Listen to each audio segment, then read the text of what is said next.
वो राकेश टिकैत नहीं है, वो राकेश डकैत है। वो इनको मिसाइल में पहले बांधो और आगे करो। डकैत साहब को पहले भेजो। राकेश टिकैत जी की अगर बात की जाए, उनका भी थोड़ा ये गलत काम है कि हर चीज में आके टीआरपी मांग लेना। उनका बयान जो है ना उल जुलूल होता है। जो गलत करेगा अभी ना उसको बच्चा बच्चा सबक सिखाने का ना कसम खा रखा है। बयान ही ऐसे दे देते हैं, कई बार उनके साथ बदतमीजी करनी पड़ जाती है। किसान थोड़ी थे, वो गुंडाई करने वाले लोग थे।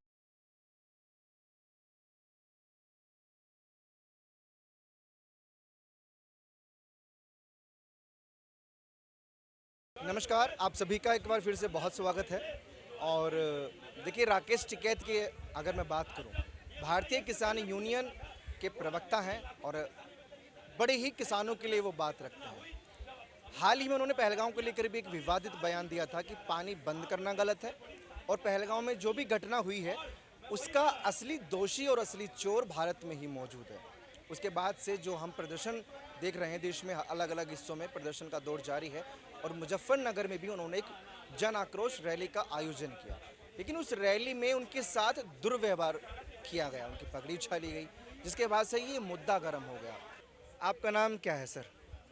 बड़ी अच्छी बात कही। वैसे तो मेरा नाम बहुत कम लोग पूछते हैं, मेरा नाम अनिल है। राकेश टिकैत के साथ दुर्व्यवहार की तस्वीरें सामने आ रही हैं। वो राकेश टिकैत नहीं है, वो राकेश डकैत है। वो डकैत पता है क्यों है? जब देखो कोई ना कोई, आज देश है, कोई ना कोई मतलब अलूल जलूल बातें कर लो। आज देश एक चीज बताएं, पहलगांव में जो हमला हुआ है, आज उनकी मेहंदी भी हाथ से नहीं मिटी। वहाँ पे उनके दुख में शामिल होने के बजाय तुम पे उन पे उल्टा सीधे बातें करोगे तो कहीं ना कहीं जनता के अंदर आज दुख है कि आज मेरे 27 लोग हमारे मारे गए हैं तो उनके 27,000 मारे जाने चाहिए। और जो कह रहे हैं ना कि दुश्मन कहीं ना कहीं हमारे देश में अंदर है, बिल्कुल कहा आपने, ये बात तो सही कही है। दुश्मन हमारे देश के अंदर है, तभी तो मोदी जी ने कह दिया जितने भी ये बांग्लादेशी और पाकिस्तानी जितने भी है ना, इनको 48 घंटे के अंदर अंदर इनको बॉर्डर क्रॉस करवा दो, इनको बॉर्डर क्रॉस कराओ। वही काम कर रहे हैं मोदी जी कि सबसे पहले जितने हिंदुस्तान में जो गंद हमारे भरे पड़े हैं ना, इस तरह के पाकिस्तान के लोग ना, पहले उनको यहाँ से हमारे देश से निकालो, उनके देश उनको भेजो, उसके बाद इनका बाजा बजाओ, उसके बाद इनका टपाटप करो। लेकिन जन आक्रोश रैली ही उन्होंने उनको मौन देने के लिए की थी, जो मरे हैं। फिर उसके बाद कह रहे मरे हैं जो उनके लिए, फिर उसके बाद कहना मैं कहता हूँ हमारे देश में ही है। अरे भैया, कुछ बातें ऐसी भी हो, ये दिखावा जिसे बोलते हैं ना, दिखावा करना है। इन्हीं के कुछ बनाए। अभी जब क्या नाम है इनके किसान की हुई था, उसमें कुछ मुस्लिम भी आए थे, उनको भी पग बांध दिया गया था और बोला था चलो किसान की रैली है, उधर अधे पवे ट्रक में चल रहे थे, चलो धरना प्रदर्शन करेंगे। मैं पहलगांव का बदला लेने की बात कहूंगा। जो पाकिस्तान ने जो गलत किया है, घर में घुस के मारने की बारी है, ना कि इस पे की बातें करने की बारी। और वो मोदी जी अपने तरीके से कर रहे हैं और आज पूरा हिंदुस्तान, पूरा देश मोदी की तरफ है और पाकिस्तान और ये विपक्ष जितना है वो पाकिस्तान की तरफ है। तो इन सारे विपक्ष वाले जितने भी है ना, इनको मिसाइल में पहले बांधो और आगे करो। एक को कराची फटाओ, एक को लाहौर में फटाओ, एक को पेशावर में फटाओ, ऐसे धीरे धीरे करके इन सारे विपक्षियों को वहीं फटा दो। टिकैत साहब को पहले भेजो। हिंदुस्तान के हित में बात करो। हैं, हमारे बाबा ने कहा था। सरदार जी का क्वेश्चन था, उसको ले लूं पहले? क्या क्वेश्चन था आपका? देखिए, मेरा एक बहुत सिंपल सा क्वेश्चन है, क्या किसी की मौत जस्टिफाइबल है? क्या आप उसको जस्टिफाई कर सकते हैं? क्या आप उसको राजनीति तंज दे सकते हैं? नहीं। अगर आप संस्कारी घर से आते हैं तो सीधी बात। अगर आपको दिख रहा है कि ये इतनी बड़ी घटना यहाँ घटी है, अगर आप इसमें राजनीति कर रहे हैं तो इनको लग रहा है इनको कुर्सी मिल जाएगी। नहीं मिलेगी। मौन धारण करने में क्या राजनीति है? राजनीति है और क्या है। अगर आपको इतना ही प्रदर्शन तो बाकी लोग भी कर रहे मैं हैं। आपको बताता हूँ ना, जिस दिन पहलगाम में ये हमला हुआ, अमित शाह जी रातों रात वहाँ पहुँच गए। राहुल गांधी जी को ऐसा क्या हो गया कि 3 दिन लग गए वहाँ पहुँचने में? मतलब उनको ये विश्वास था पहले भाजपा वहाँ सब कुछ सेटल कर ले, तब मैं सुरक्षित वहाँ जाऊँगा कि मुझे कुछ ना हो। इतना ही देशवासियों के लिए, इतना ही उनको जिम्मेदारी आप लोगों ने राहुल गांधी के सर पे थोड़ी ना दे रखी कि राहुल गांधी पहले जाएंगे। राहुल गांधी जिम्मेदारी अमित शाह को दी हुई है, जिम्मेदारी मोदी जी को दी हुई है। जिम्मेवारी दी जाती है लायक लोगों को, नालायक को नहीं। नालायक को कुछ नहीं दिया जाता है। नालायक पहले ही फ्री के घर में रह रहा है, यहाँ पे सरकारी फ्री के घर में, वो भी अपनी माँ के, अपना भी नहीं है उसका, तो उसको और क्या दें हम? हैं, इसको इतनी दिक्कत है इनको। अब तो इतना हो गया है, मैं लोगों को सुन रहा हूँ, सबूत चाहिए इनको कि आपने सर्जिकल स्ट्राइक किया है, ये किया है, वो किया हाँ, ये है। बात मैं भी बोल सही रहा हूँ इनको जो आर्मी की गाड़ी और चौपर जा रही है, एक एक को सब में बिठाओ। नहीं ठीक है, ये विपक्ष का काम भी है सरकार के कामों को रोकना टोकना, लेकिन राकेश टिकैत तो क्या किसी ये राजनीतिक सरकार पार्टी का हिस्सा भी नहीं है। हाँ। उनके क्योंकि जैसे आपने भी पगड़ी बांधी हुई है, और किसान और सरदार के लिए पगड़ी बड़ी महत्वपूर्ण चीज़ है। बिल्कुल बिल्कुल, उनके ये तो साथ बराबर पगड़ी है। उछाल दी जाती है, उनके साथ दुर्व्यवहार किया जाता है। देखो, राकेश टिकैत जी की अगर बात की जाए तो उनका भी थोड़ा ये गलत काम है कि हर चीज़ में आके टीआरपी मांग लेना। यार टीआरपी, ये समय टीआरपी का नहीं है, ये समय राष्ट्रभक्ति का, प्रिजनर ऑफ वॉर। तो जब आपको पाकिस्तान यहाँ से पकड़ के लेके जाएगा ना, तब ये नहीं पूछेगा आपको कलमा आता है कि नहीं, वो आप तब भी उसके लिए हिंदुस्तानी ही हो, उस हिसाब का टॉर्चर ही दिया जाएगा। आपको क्या लग रहा है जो मुसलमान सैनिक है हमारे यहाँ, उनको वहाँ पकड़ा जाता है तो क्या बोला जाता है कि कलमा पढ़ो जाओ?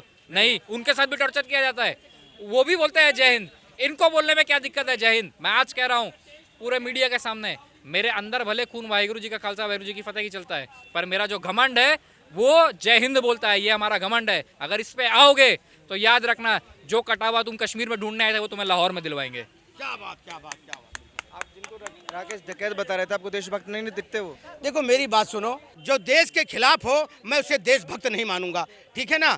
पहली बात तो देखो, अभी मेरे पाजी ने अब क्या कहा कि ऐसे लोगों को ट्रक में भरो और ले जाओ उनको, और उनको सबूत दिखाओ, और पहले इन्हीं को बॉर्डर पे आगे करो। एक अभी वहाँ पंजाब का क्या था ना, क्या नाम था उसका, सबूत मांग रहा है जो चन्नी, इसकी तो बनने वाली है चन्नी, चमन्नी की चन्नी बजने वाली है। और मेरी बात सुनो, चन्नी एक टाइम ऐसा था कि पंजाब को अगर किसी ने सुधारा था तो वो थे केपीएस गिल। आतंकवाद से मुक्त करवाने वाले थे तो वो केपीएस गिल थे। तुम्हें केपीएस गिल जैसा आदमी चाहिए, तब तुम इस तरह की सबूत नहीं मांगोगे, क्योंकि उन्होंने क्या किया था, अच्छे अच्छे आतंकवादियों को साधु बना दिया था, और जो नहीं माने थे उन्हें ठोक दिया था, वो थे केपीएस गिल। ऐसे ही हमारे हिंदुस्तान को ही आतंकवाद मुक्त करवाने के लिए बैठे हुए हैं मोदी साहब, और मोदी जी मुक्त करवाएंगे। और जो कश्मीर में जो कुछ छुपे हुए सेल्फ के लोग हैं ना, उनको भी कहता हूँ, इन्हें भी ढूंढो स्लीपर सेल्फ के लोगों को, और ढूंढ के इनका भी बाजा बजा के और इनको पाकिस्तान भेजो। इनको नहीं ज़रूरत है जो क्या नाम है मुखबरी करे थे और जो इन्होंने जासूसी करी थी, इस तरह की पाकिस्तान के जो यहाँ पे करे थे ना इन्होंने कश्मीर में, ऐसे लोगों को पाकिस्तान भेजा जाए। यहाँ कोई जरूरत नहीं। आज बिलबिला रहे हैं, टूरिस्ट आ रहे थे, मेरा कारोबार हो रहा था, मेरा चूल्हा नहीं जल रहा था, आज मेरा चूल्हा जल रहा है। कह दो उन आतंकवादियों से, जाए तुम्हारा चूल्हा जलाए, हिम्मत है तो दोबारा घुस के दिखाएं। टिकैत साहब के साथ जो कुछ भी हुआ, आपको दुख है या नहीं? मेरे को उनके साथ कोई दुख नहीं। ये जब भी कोई जनसैलाब ऐसी कोई चीजें करते हैं तो भाई जागरूक जनता आवाज उठाएगी ही उठाएगी। जागरूक जनता आवाज उठाएगी। राकेश टिकैत जी को जानते हैं सर आप? उनके साथ बदतमीजी कर दी कुछ लोगों ने मुजफ्फरनगर में जन आक्रोश रैली के दौरान। नहीं, वो तो बयान ही ऐसे दे देते हैं, कई बार उनके साथ बदतमीजी करनी पड़ जाती है मजबूरी में। हाँ, वो कुछ का कुछ मुंह से निकल जाता है, कहना कुछ चाहते हैं, निकल रहा है कुछ, पता नहीं क्या है। किसानों को भड़काया, वहाँ ले आए, ये ले आए। अरे किसान, मैं गांव जाता था, गांव से वहीं से बिलोंग करता हूँ मैं, लेकिन मुजफ्फरनगर से। हाँ, क्षेत्र वही है। सोच समझ के ये बातें करनी चाहिए, कभी भी ऐसे भड़काऊ भाषण नहीं देने चाहिए, भड़काना नहीं चाहिए, लेकिन देश के हित की बात करनी चाहिए, जनता के हित की बात करनी चाहिए।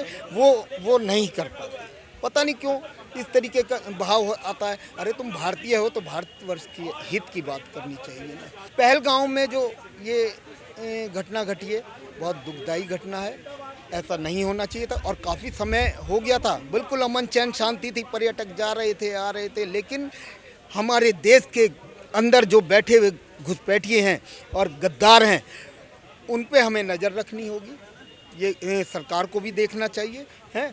तो वो अगर जिस दिन उन्हें समाप्त कर दिया जाएगा, उनकी तो क्या मजाल जो इस देश की तरफ नज़र भी उठा कर देख लें। जाफराबाद, मुस्तफ़ाबाद, तार से तार जुड़े में, उन तारों को काटना होगा। सरदार जी क्या नाम हुआ आपका? इंद्रदेव। अभी मैं राकेश टिकैत जी के बारे में बात कर रहा था, और जैसे आप पगड़ी अपने पहनी हुई है, पंजाब से लगातार हम देखते हैं कि जो किसानों की छवि बनी हुई है ना, वो ऐसी पगड़ीधारी होता है, और राकेश टिकैत भी किसानों के हक की बात करते हैं। लेकिन अभी एक जन आक्रोश रैली में मुजफ्फरनगर में उनके साथ बदतमीजी कर दी जाती है। देखिए, उनका बयान जो है ना उल जुलूल होता है। उनको बनना है प्रधानमंत्री, और वो चाह रहे हैं कि जैसे भी करके तिकड़मबाजी कर करके हम प्रधानमंत्री बन जाए। तो प्रधानमंत्री बनने के चक्कर में उलझुल बयानबाजी उनका मुंह से अनर्गल बातें निकल जाती है। तो यहाँ देश का जनता जो है ना पूरा आक्रोश में है। पाकिस्तान अभी गलत हरकत किया है, यहाँ का आवाम को मार दिया है जाति और धर्म पूछ करके, पैंट खोल के चेक कर करके। तो पाकिस्तान को लोग यहाँ का बच्चा सबक सिखाने के लिए जो है व्याकुल है, आतुर है। उस परिस्थिति में आप उलझुल बयानबाजी करेंगे, पाकिस्तान का सपोर्ट में जाके खड़ा हो जाएंगे, तो जाओ भैया पाकिस्तान में जाकर के रहो। नेशनल मीडिया में छाए रहने का आदत हो गया है, इसलिए अटपटांग अनर्गल बातें कर देते हो, ऐसे कंट्रोवर्सी बात कर देते हो कि जो है धड़ाधड़ वायरल हो जाता है। तो हाँ बिल्कुल सही हुआ। कोई दुख नहीं है? मेरे को काहे दुख होगा भैया, हम नहीं बोल रहे हैं, ये सारा देश बोल रहा है। जो गलत करेगा अभी ना उसको बच्चा सबक सिखाने का ना कसम खा रखा है। सारा देश जो है ना अब मुड़ गया है एक तरफ, एक मैंने अन्यत्र चला, देशभक्ति की तरफ चला गया। बच्चा देशभक्ति की बात कर रहा है। किसान तो बड़े दुख होंगे, लेकिन उनके साथ ये जो हुआ है। अरे काहे का किसान यार, कौन सा किसान है उनके पीछे, ये तो बेकार बात कर रहे हो। भीड़ देखिए आपने, जन आक्रोश रैली इतनी सी की और उसमें इतनी तादाद में लोग आ गए, तो सोचिए कितनी पहचान, कितनी पहुंच है। कांग्रेस वाले मेरे भाई, कांग्रेस पार्टी वाले है, सपा टोटी भैया का आदमी लोग है, झाड़ू छाप वाले, सारे के सारे तो आंख मुंद करके सपोर्ट कर रहे हैं। उनका एकमात्र मंशा है कि मोदी सरकार को गिराओ, मोदी रोको अभियान। वो कह रहे हैं कि हम आने नहीं देंगे मोदी सरकार को, और हम कह रहे हैं मोदी सरकार को जाने नहीं देंगे, तो हम भी लोग मोदी रोको अभियान में लगे हुए हैं। ये चक्कर है। आप नीचे आइए जनाब थोड़ा सा। अभी आपने कहा कि उस भीड़ में गुंडे थे, आप किसान को गुंडा बोलते हैं तभी तो दिक्कत हो जाती है। किसान नहीं थे भाई, किसान थोड़ी थे। मैं को बताया वो गुंडाई करने वाले लोग थे जो यहाँ लाल किले पे आए थे ट्रैक्टर लेके, वो किसान थे। किसान लगा था होली के बाद की फसल काटने में। किसी किसान के पास इतना समय नहीं है कि बॉर्डर को चौक कर दे, किसान नहीं करता है ये काम। ये लोग वो थे जिनके आका वहाँ इधर कनाडा में बैठे हुए हैं सब, वो लोग ये उपद्रव करते हैं। वो तो उनका तो एक प्रोपेगेंडा है कि भाई इस देश में बम फूटे। ये देश फलीभूत कैसे हो रहा है, देश का स्तर कैसे बढ़ रहा है। ठीक है। बाकी तस्वीर में आप देख सकते हैं कि जो कुछ भी राकेश टिकैत के साथ वहाँ हुआ, उस पर आप भी अपनी राय दीजिए, क्योंकि पगड़ी उछालना और दुर्व्यवहार करने की उनके साथ तस्वीरें थीं और खबरें थीं, और पुलिस ने अज्ञात जो भी था उसको पकड़ भी लिया है। बाकी आप लोग बताइए कि क्या सही है क्या गलत।